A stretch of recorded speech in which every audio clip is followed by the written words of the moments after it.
Duduk, duduk.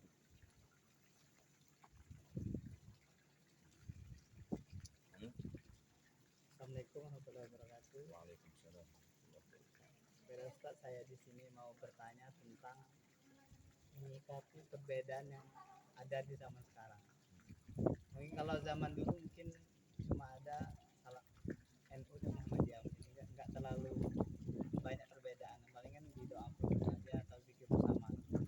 Tapi kalau sekarang ini semakin banyak organisasi-organisasi Islam dan semakin banyak perbedaan yang terjadi, baik itu di masyarakat, cara ibadah, dan bahkan itu bisa menjadi keributan tersendiri di masyarakat Terus karena berbeda. Bagaimana menyikapinya perbedaan tersebut agar umat Islam ini tidak saling ngejek mengejek atau saling mengolok mengolok. jadi yang namanya perbedaan itu sunatullah, sudah haknya Allah, sudah nggak bisa tidak. Dan itu menunjukkan bahwasanya keluasan ilmunya Allah dan pengetahuan Allah. Dan begitu luasnya Allah. Makanya ada kalimat ikhtilaful ulama rahmah. Perbedaan yang terjadi di kalangan ulama adalah rahmah. Ikhtilaful ummah juga rahmah. Perbedaan yang terjadi di tengah-tengah umat juga rahmah. Jadi menyikapi daripada perbedaan yang ada itu adalah dasarnya ilmu. Ya, dasarnya adalah ilmu, akhlakul karimah. Ya. Jadi ilmu yang luas didasari dengan akhlakul karimah dan dipondasi dengan Islam dan iman. Itu. Sekarang umpamanya ada orang tidak kunut, ya. Orang tidak ada orang kunut dan ada orang yang tidak kunut umpamanya.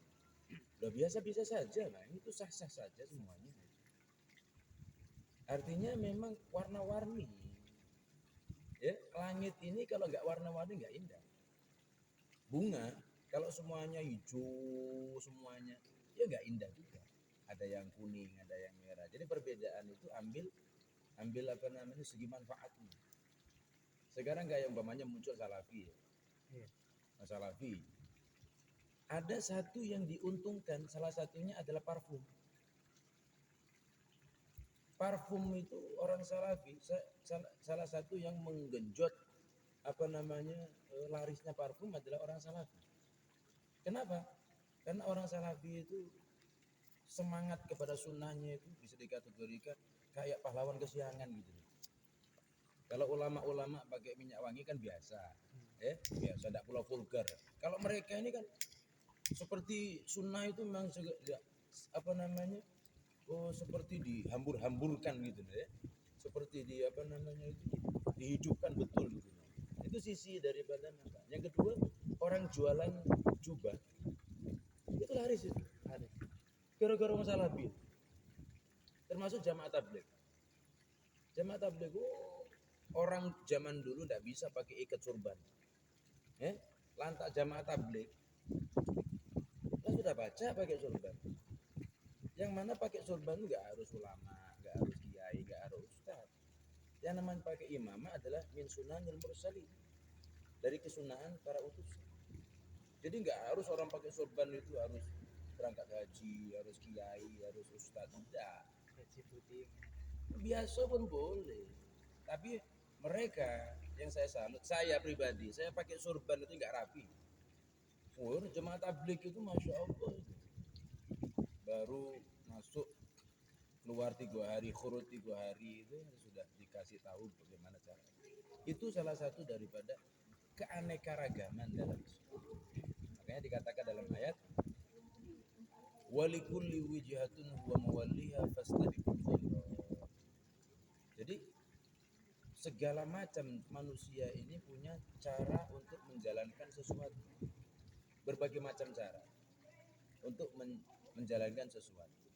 Tapi intinya dari sekian banyak perbedaan, pesan Allah apa? Fastabiqul khairat. Dari sekian banyak perbedaan antara kamu dengan yang lain, jadikan kamu jangan sibuk dengan perbedaan, tapi antara kamu ketika berbeda dengan dia, tapi sama-sama mencari kebaikan. Itu bagus itu.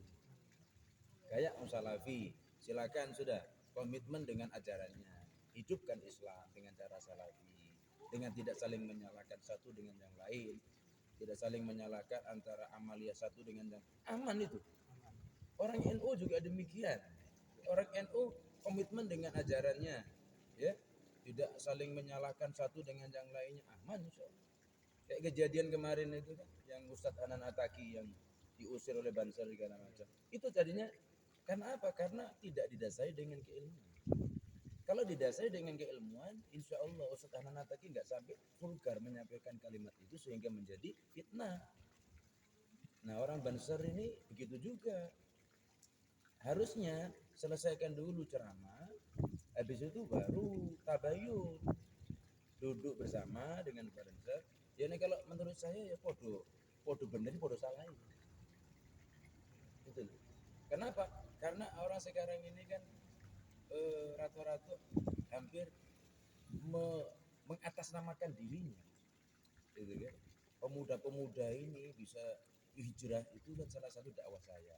Nah, rasa yang seperti ini lagi viral sekarang. Viral. Jadi menjadi seorang yang jadi pahlawan lah gitu ya, menjadi pahlawan lagi viral sekarang. Nah seperti itu. Jadi pesan saya kepada antum, ya, yang pertama sikapi perbedaan dengan keluasan ilmu. Ingat ya, luas loh ini. Yang kedua, dasari sandingkan ilmu tadi dengan akhlakul karim. Yang ketiga, iman. Insya Allah ini, kalau tiga ini insya Allah, sekalipun masih ada tambah-tambahannya itu masih ada. Tapi tiga ini sudah bisa mewakili. Coba lah ente pikir, keilmuan yang luas. Kalau kata Dr. Quraisyihad, semakin luas keilmuan seseorang, dia tidak mudah kaget dan tidak mudah menyalahkan. Kayak ada orang tidak kunut, biasa. Ada orang sholat umpamanya tangannya gerak-gerak, biasa banget. Biasa. Kenapa? Karena semakin luas pengetahuan seseorang, dia tidak mudah kebingungan. Sama dengan kita ke Jakarta. Kalau kita ke Jakarta sudah 10 kali, nak masuk lorong ini baik, lorong mana baik aman deh. Bayangkan orang baru masuk Jakarta, diajak masuk lorong tanya dia, wih Pak kemana ini? Kenapa? Karena dia belum tahu. Jadi kalau sudah tahu, insya Allah. Itu ya. Terus pesan saya, kalau sudah ilmunya luas, akhlakul karimahnya ada, imannya juga ada. Ingat, perjuangan kita ini adalah nawa itu meneruskan perjuangan Rasulullah, bukan mencari nama. Nah, ketika mencari nama inilah rusaknya niat. Makanya luasnya ilmu ini harus betul-betul dipelajari betul secara Qur'ani, secara sunnah, secara qaul ulama, kalimat mutiara orang-orang ahli hikmah, terus kultur budaya di mana kita berada harus betul-betul dipahami. Insya Allah, dan jadilah pemuda yang tidak mudah kaget dengan perubahan-perubahan. Sebab Allah itu pasti. Kita menghadapi perubahan di tahun 2023. Tidak tahu nanti anak kita 2050 nanti bakal menghadapi perubahan. Bisa jadi nanti khutbah itu pakai daring. Karena khotibnya nggak datang, pakai daring baik. Kenapa? Karena antara khotib dengan imam sekarang ini kadang-kala ada yang berbeda. Khotibnya dewe, imamnya dewe. Bisa jadi kaki kekurangan khotib satu pasang streaming. Masjid Limo. Bagaimana hukumnya seperti itu? Ini bakal terjawab loh itu nanti. Bakal terjawab. Oh enggak apa-apa, yang penting imamnya ada di situ. Itu contoh. Contoh. Kita nggak tahu nanti yang dihadapi anak pemuda kita nanti 10 tahun, 50 tahun akan datang, perbedaan yang bagaimana nanti akan terjadi. Ini aja sudah kisruh. Raja Salman, anaknya Raja Salman, nak ingin sekulerkan Mekah, Madinah, itu sudah mulai ribut. Kalau saya mikir, loh saya tidak perlu bingung. Kenapa? Loh kenapa kita harus bingung? Kita lihat aja nanti. Lebih kuat mana rencana Allah dengan rencana dia? Cukuplah itu. Kenapa? Karena itu raja. Sementara kita ini membawa. Apa yang bisa kita perbuat? Tinggal kita tadi. Ya. Jaminan Allah wa man dakhalahu kana amin. yang namanya Mekah itu siapa orang yang masuk ke situ dijamin aman oleh Allah. Bagaimana Raja Abroha dengan tentara gajahnya yang ingin menghancurkan Ka'bah, maju tidak bisa, mundur tidak bisa, burung ababil yang datang. Sekarang statemen Raja Muhammad bin Salman untuk menjadikan sekuler Mekah Madinah, itu berhadapan dengan Allah. Itu bakal mengotori daripada Mekah, dan itu sangat kecil bagi Allah. Ngopi dulu, Ya, lanjut. lanjut, matikan dulu. Matikan dulu.